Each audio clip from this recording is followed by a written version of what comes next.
사도신경으로 신앙 고백하겠습니다. 나는 전능하신 아버지 하나님, 천지의 창조주를 믿습니다. 나는 그의 유일하신 아들, 우리 주 예수 그리스도를 믿습니다.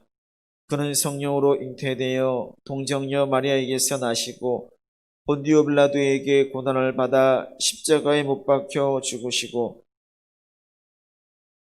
죽은 자 가운데서 다시 살아나셨으며 하늘에 오르시어 전능하신 아버지 하나님 우편에 앉아 계시다가 거기로부터 살아있는 자와 죽은 자를 심판하러 오십니다.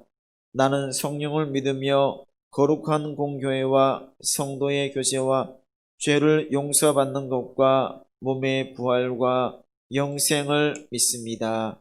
아멘. 하나님 말씀은 사무엘상 10장 말씀입니다.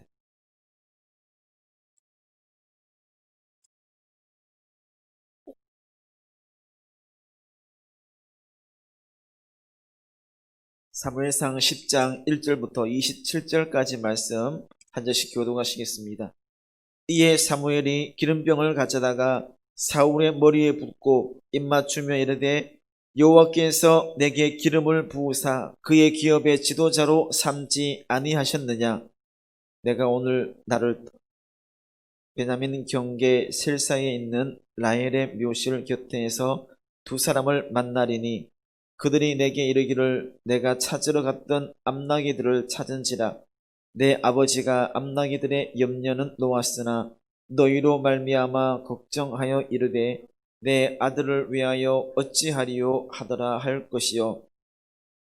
내가 거기서 더 나아가서 다볼 상수리 나무에 이르면 거기서 하나님을 배우려고 베델로 올라가는 세 사람을 만나리니 한 사람은 염소 새끼 셋을 이끌었고 한 사람은 떡 세 덩이를 가졌고 한 사람은 포도주 한 가죽 부대를 가진 자라. 그들이 내게 무난하고 떡 두 덩이를 주겠고 너는 그의 손에서 받으리라. 그 후에 내가 하나님의 산에 이르리니 그곳에는 블레셋 사람들의 영문이 있느니라. 내가 그리로 가서 그 성읍으로 들어갈 때에 선지자의 무리가 산당에서부터 비파와 소고와 저와 수금을 앞세우고 예언하며 내려오는 것을 만날 것이요. 내게는 여호와의 영이 크게 임하리니 너도 그들과 함께 예언을 하고 변하여 새 사람이 되리라. 이 징조가 내게 임하거든 너는 기회를 따라 행하라. 하나님이 너와 함께 하시느니라. 너는 나보다 앞서 길갈로 내려가라. 내가 내게로 내려가서 번제와 화목제를 드리리니 내가 내게 가서 내가 행할 길을 갈 때까지 7일 동안 기다리라. 그가 사무엘에게서 떠나려고 몸을 돌이킬 때에 하나님이 새 마음을 주셨고 그날 그 징조도 다 응하니라.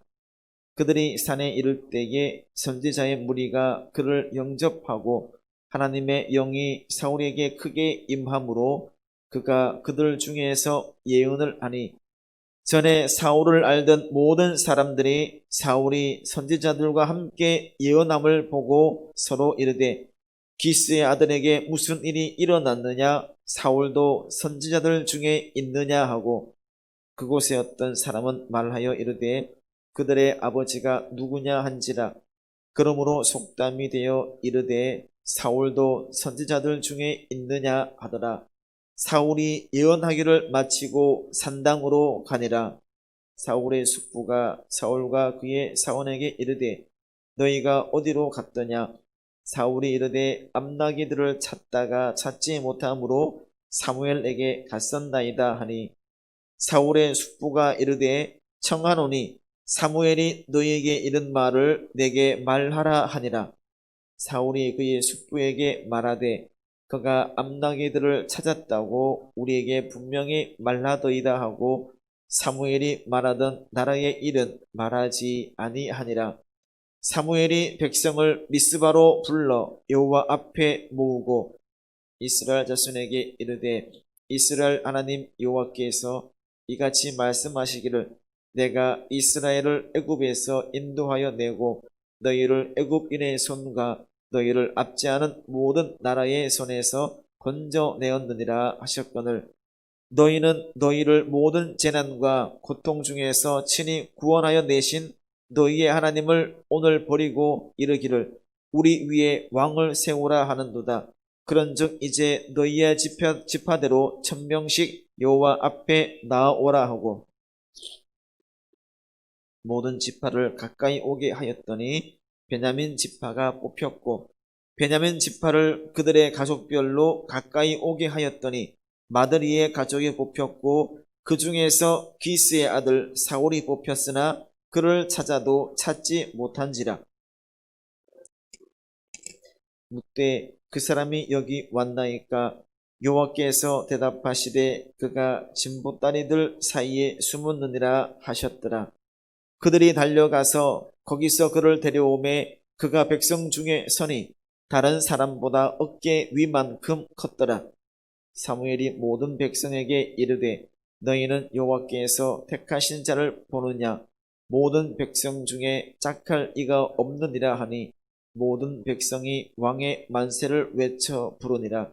사무엘이 나라의 제도를 백성에게 말하고 책에 기록하여 여호와 앞에 두고 모든 백성을 각기 집으로 보내매 사울도 기브와 자기 집으로 갈 때에 마음이 하나님께 감동된 유력한 자들과 함께 갔느니라.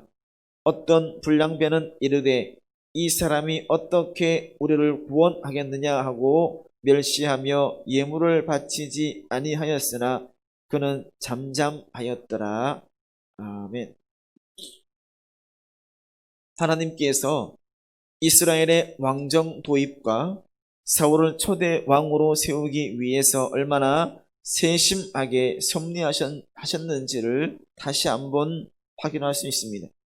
이것은 우리 주변에서 일어나는 모든 일에 대해서 우리들 주변에서 일어나는 일들도 그 안에서 동일하게 적용된다라고 할 수가 있는 것이죠. 그래서 하나님의 섭리와 뜻을 깨닫고 그에 부응하는 삶을 살아가는 하나님 마음에 합당한 자로 올바르게 설 수 있는 하나님께서 진정 바라고 원하시는 그러한 자로 올바로 설 수 있어야 한다는 것입니다. 본문에서는 사무엘이 사울에게 기름을 붓고 그가 이스라엘의 왕이 될 것이다라는 확신을 심어주는 세 가지의 징조에 대해서 말하고 있습니다. 그 징조에 이어서는 말했던 세 가지 징조의 성취가 되고 또 사울이 그것을 듣고 집으로 돌아가는 일이 기록되며 또한 온 이스라엘이 미스바에서 총회를 열고 제비뽑기를 통해서 사울을 이스라엘의 초대 왕으로 선출하는 내용이 기록되어 있는 것이 오늘 읽은 10장의 말씀입니다. 먼저 사울이 왕이 될 것임을 확신시키는 사무엘의 세 가지 징조는 다음과 같다 할 수 있습니다. 첫 번째는 라헬의 묘실 근처에서 두 사람을 만나게 될 것이고 그들로부터 잃어버렸던 암나기들을 찾았다라는 것과 또 암나기들은 찾았지만 아들을 걱정하는 아버지의 모습을 듣게 될 것이다 라고 말합니다. 두 번째는 다불 상수리 나무에 이르면 각각 염소 새끼 셋과 떡덩이 셋과 포도주 한 가죽 부대를 든 세 사람을 만나게 될 것인데 그 세 사람이 사울에게 문안하고 또한 그에게 떡 두 덩이를 줄 것이다 라고 말합니다. 세 번째는 하나님의 산에 이르러서 성읍에 들어갈 때에 선지자 무리를 만나게 될 텐데 그때 사울에게 하나님의 신이 임함으로 그가 예언하고 변하여 새 사람이 될 것이다 라는 이 세 가지 징조를 이렇게 보여주고 있습니다. 이 세 가지 징조가 의미하는 바는 먼저 라헬의 묘실에서 두 사람을 만나게 될 것이다 라는 것은 그리고 그 안에서 그들로 통해서 어떤 말을 암나기들을 찾고 아버지의 걱정하는 말을 듣는다는 것은 모든 걸음걸음은 우리가 걸어가는 모든 길은 하나님께서 인도하실 것이다. 하나님의 인도하심대로 이루어질 것이다 라는 의미가 있고 두 번째는 그 다볼 상수의 나무 근처에서 세 사람 염소 새끼 셋을 든 사람 떡덩이 셋을 든 사람 포도주 한 가죽 부대를 든 사람을 만나고 그들로부터 문안받는다는 것은 인간들의 삶, 사람들의 사이의 어떤 관계보다는 하나님과의 교제가 우선되어야 된다는 것을 의미하고, 세 번째는 하나님의 백성을 지도할 자는 하나님의 영으로, 하나님께서 인치시고 하나님의 영으로 감동되어야 된다는 것을 의미한다 할 수 있습니다. 이러한 징조가 임한다면, 이 세 가지의 징조가 나타나고 임하게 된다면 하나님께서 함께 하시는 것이기 때문에 담대하게 소신껏 행하라는 말을 사울은 사무엘로부터 듣게 되었습니다. 사울이 이와 같은 말을 들은 후에, 사무엘로부터 이와 같은 말을 들은 이후에 떠나려고 몸을 움직일 때에 하나님께서 새 마음을 사울에게 주셨고, 그날 그 징조 또 그대로 응하게 되었다라는 것입니다. 기름 부음을 받으면 누군가에게 선택을 받고, 누군가에게 인정을 받고, 누군가로부터 추대를 받게 되면 그로부터 마지막이 되는 것이 아니라 그로부터 시작점이라는 것을 알아야 된다는 겁니다. 내가 새롭게 이렇게 내가 인정받고 존경받고 뭔가 이루어지면 끝이 아니라 그로부터 새로운 것이 시작된다라는 것을 알아야 한다는 것이죠. 그러기에 우리의 모습, 그런 은혜가 임한다면 그만큼 겸손함을 가져야 된다는 것을 우리는 알 수 있습니다. 하나님을 바라보면서 하나님께 우리의 중심을 확실하게 내어주는, 나의 모든 응고를, 나의 전부를 하나님께 맡기는 모습이 필요하다는 것이죠. 즉, 은혜를 받기 전의 모습과 은혜 받은 후의 모습이 동일한 것이 아니라 은혜 받고 은혜 받은 이후의 모습에 변화가 있어야 된다는 것을 보여주고 있습니다. 이처럼 사울은 사무엘의 어떤 세 가지 징조를 듣고 본인이 변화되고 본인이 은혜 받았다는 것을 알고 집으로 돌아갑니다. 그리고 이스라엘 백성들은 거듭 사무엘에게 우리에도 왕이 필요합니다, 왕을 선출해달라는 그런 청에 따라서 사무엘은 이스라엘 모든 지파 중에서 각 지파당 1000명씩 나오게 했고, 그렇게 해서 함축적으로 이루어졌을 때 미스바 총회에서 백성들의 제비뽑기를 통해서 사울은 왕으로 선출이 되었습니다. 이 같은 방법은 하나님의 의지와 하나님께서 이루신 작정을 공식적으로 선언하는 것과 같다 할 수 있습니다. 이렇게 제비뽑기, 하나님께서 인정하시고 하나님께서 말씀하신 대로 제비뽑기를 통해서 선출된 사울이었지만 바로 전면에 드러낼 수가 없었습니다. 사울은 전면에 드러내기를 두려워해서 보따리에 짐꾸러미 가운데에 숨어 있는 모습을 보입니다. 왜냐하면 사울은 자신을 바라보았을 때, 내가 속해 있는 가족, 내가 속해 있는 지파를 바라보았을 때 가장 작은 지파, 베냐민 지파 중에서 가장 작은 가족이었던 그 기스의 아들로서 백성들로부터, 그 많은 이스라엘 지파의 백성들로부터 인정받지 못한다라고 생각했기에, 내가 그렇게 전면에 드러날 수가 없다라고 생각했기에 숨어 있었다라는 사실입니다. 사울은 그렇게 생각했지만 사람들이 보기에, 이스라엘 백성들이 보기에, 인간적인 눈으로 보기에 사울은 왕으로 합당한 사람이었습니다. 당시 이들이 생각할 때는 누가 보더라도 우월한 사람, 누가 보더라도 뛰어난 사람, 즉 우월한 신체 조건이 왕의 요건으로 되는 필수 조건이었기 때문에 정말 사울은 많은 사람들과 함께 있었을 때 어깨 위가 더할 만큼 신체적인 우월성을 가지고 있었습니다. 그래서 설령 베냐민 지파였고 기스의 아들, 정말 가장 작은 지파의 아들이었지만 그 모습, 외적인 모습을 보고 많은 사람들은 사울을 왕으로 지지하게 되었다는 겁니다. 즉 선택적인 기준, 누군가를 지도자로 선택하는 기준이 내면적인 가치에 있는 것이 아니라 외모에 있음, 외부로 보여주는 것에 있음을 본다는 것이죠. 이처럼 그렇게 외적인 모습으로 선택되어진 처음에 사울은 자신을 전면에 드러내기보다는 숨어 있기를 원했고, 한없이 자신을 낮추는, 내가 왕으로 선택되었습니다, 내가 왕입니다 라고 하며 전면에 드러내는 사람이 아닌 자신을 낮추는 자였습니다. 설령 불량배들이 자신을 인정하지 않는다 하더라도 사울은 거기에 대한 반박하지 않고 그냥 돌아갔다고 말하는 것처럼 자신을 낮추는 사람이었습니다. 그랬을 때 그의 위치, 자신을 낮추었을 때의 위치는 더 높은 자의 위치로, 높은 곳으로 올라가게 됨을 알 수가 있습니다. 우리의 모습도 이러한 모습을 보여야 됩니다. 누군가에게 선택이 된다면, 누군가에게 인정을 받는다면, 누군가에게 존경을 받는다면 그럴수록 더 겸손한 모습, 그럴수록 더 낮아지는 자세, 그럴수록 더 하나님을 의지하는 모습을 보일 수 있어야 한다는 것이죠. 그래서 더 낮아지는 모습, 더 겸손한 모습, 더 하나님을 추구하고 하나님을 의지하는 모습으로 하나님이 기뻐하시는 삶을 살아갈 수 있는 우리 모두가 되기를 간절히 바랍니다. 기도하겠습니다.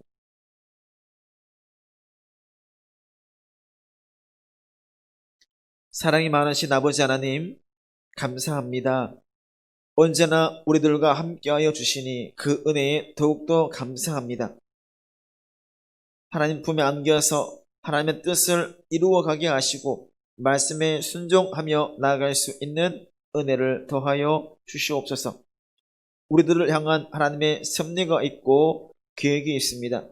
하나님께서 사용하시는 대로, 하나님께서 이끄시는 대로 나아가는 순종의 마음이 우리 가운데 가득하게 하여 주시옵소서.